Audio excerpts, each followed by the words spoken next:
like many of us, I too partake in probably a little too much coffee. One of the most widely used stimulant drug in all the world, caffeine, along with coffee being, I believe, still the second traded commodity in the universe. All that being said, we love coffee. But one of the common things that I think gets a little bit lost in translation is it good for us? So the question is this cup of joe really good or bad for you? Now I want to gear this more, I'm going to just gear this one particular answer to those of us that are exercising often, and in particular, maybe trying to lose weight. Like so many of us out there, we go on these, diet regimens, exercise regimens, New Year's resolutions, and we try to lose weight. So here's what we have to be careful of. Caffeine is by nature a diuretic. Now, what does that mean exactly, and why does that make it so dangerous? Well, there is something in our bodies, in the physiology within our bodies, that works as what we call anti-diuretic hormone, known as ADH or vasopressin.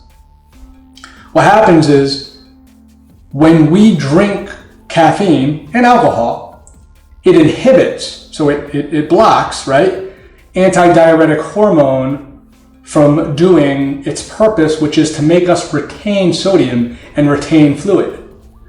So let's assume that you're already exercising a ton. So let's assume you're eating a diet that's low in carbohydrates. You've cut out a lot of additional salt and purposely not having any sports drinks, but you're also out there running on the treadmill, you're lifting weights, you're doing everything right from like a ketogenic standpoint. Let's say you are on the keto diet. Let's say you're doing a lot of intermittent fasting. That seems to be the new fad. I personally don't like it, and now you're going to see why. Well, one of the most recommended things for people to do, curb their appetite while they're fasting, is drink black coffee. Well, now you're going to do a double whammy. Not only is your body excreting all the glucose, right? Water follows salt, follows glucose. All these things scientifically that make us excrete all the sodium and fluid from our body, i.e. sweat, i.e. blocking, right, anti-diuretic hormone, and now we're consistently filtering out fluid, filtering out fluid, filtering out fluid. What happens is we're creating that catecholamine response that we talked about again in the video with Nurse Jen, so I don't want to get too into it. It's that sympathetic response that drives these stress hormones and actually taxes our adrenal glands. It taxes our kidneys. So yes, drinking coffee in excess, did I say excess? Drinking coffee in excess, as I'm going to enjoy my first sip of this cup. Delicious. Drinking coffee in excess on a keto diet, you have to be careful. So yes, take that as it might not be good for you, because if you're not careful and you're not tripling up on your water and sodium, okay? If you're not eating your potassium and magnesium rich foods or taking your additional supplementation, okay, you are going to be depleted of the necessary electrolytes to keep you hydrated, because water alone won't do the trick. You've got to have the sodium, the magnesium, the potassium.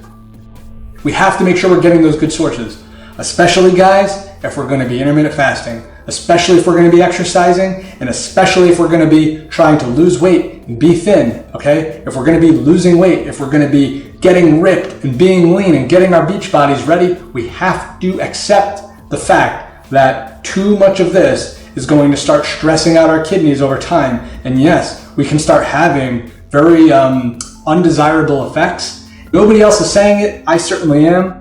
Enjoy your coffee in moderation.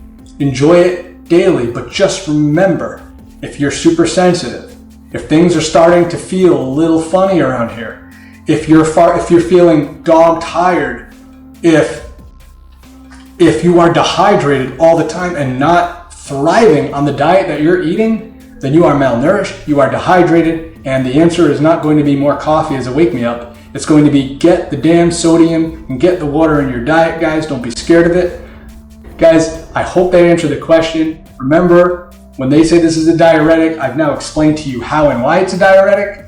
All the things that we're doing to have an aesthetically pleasing body, please make sure that you're doing triple the work to making sure that you are hydrated, not malnourished, and that your body gets what it needs to function optimally, because you can only fast for so long. can only be dehydrated for so long.